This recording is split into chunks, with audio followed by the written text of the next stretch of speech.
Okay, let's take a couple of quick questions for you now. We're talking with Otunnu of Uganda, prospective presidential candidate. You're not a declared presidential candidate, are you? No. So how should I describe you? Prospective presidential candidate? You can give whatever speculation you want. I'm deeply engaged on the Ugandan political scene. I've joined hands with my fellow Ugandans to produce change, and I'm in the opposition, working for democratic change. Okay, good afternoon. Talk back. You're on the air with Otunnu. Hello. Hello, going once. Come on.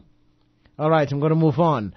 We have a very, very narrow window here, so we need to get to you. As soon as we come to you, we need to get your question concisely stated. Good afternoon. You're on the air. First, I want to give my sympathy on behalf of what happened in Uganda, Mr. You and others. Gentlemen. Okay, question. I want to ask the brother this clearly. I mean, why are we going to put our trust to ask the West, which is America, Europe, and other nations, to come into a nation to help them, when during the 60s, the said nation in Africa drove these people out? It drove... Oh, I see. Uh-huh. Drove the same European out, which America was associated with. Okay. England and other countries, the whole of Africa do it like we done in Guyana. Oh, okay, all right. That's one. Okay, thanks a lot. There is absolutely nothing wrong with Uganda or with African countries engaging with the West. Indeed, it is necessary. And there are many things that we need to borrow and learn from the West, and vice versa. And in a globalized, interdependent world, we all influence each other. So this is not against globalization, it's not against the West. In fact, my argument is that the West should be taken to task because they have put aside the very principles, the very doctrine, the very values on which their own democracies are built, and in the case of Uganda, applied a double standard and turned a blind eye to what is a poster boy for everything that the West is against. Okay, good afternoon. Talk back. You're up next with Otunnu. Hello.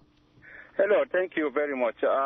Professor Otunnu, I am an African from Cameroon.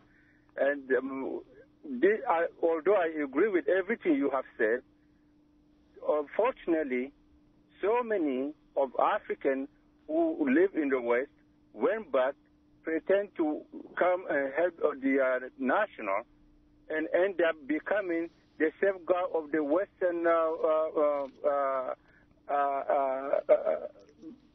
business or their interests. How will you be different?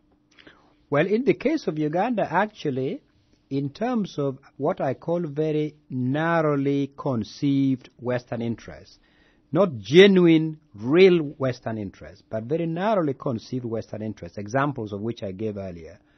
Well, nobody has been a better servant of those interests than Mr. Museveni. That's exactly why he's received so much support from the West, in spite of his human rights record, in spite of trampling on democracy, in spite of the genocide. So actually, those who are seeking to change him, they are not anti-West, but they're seeking to have a relationship that is balanced, that is healthy, and that is mutually beneficial with the West, and certainly seeking to make sure that the Ugandan people are able to shape their own destiny. That is very important, I think, for us to know. And also, I think you must remember, when you look at Nkrumah, Nkrumah came from the West. He spent most of his time in the West, and it was certain values he learned from the West that fired him to go back. Nkrumah, Lumumba, the brief time he spent in Belgium, fired him to go back. Azikiwe, he had been educated in the U.S., went back with certain ideals and the fire to set free Nigeria. One can give so many examples of African leaders who actually cut their political stripes in the West and went back with certain ideas which then made it possible for them to fight for independence. And in a way, that is what I'm calling for, that there are values, there are principles which are universal, for which the West has also been contributing and been in the forefront, that the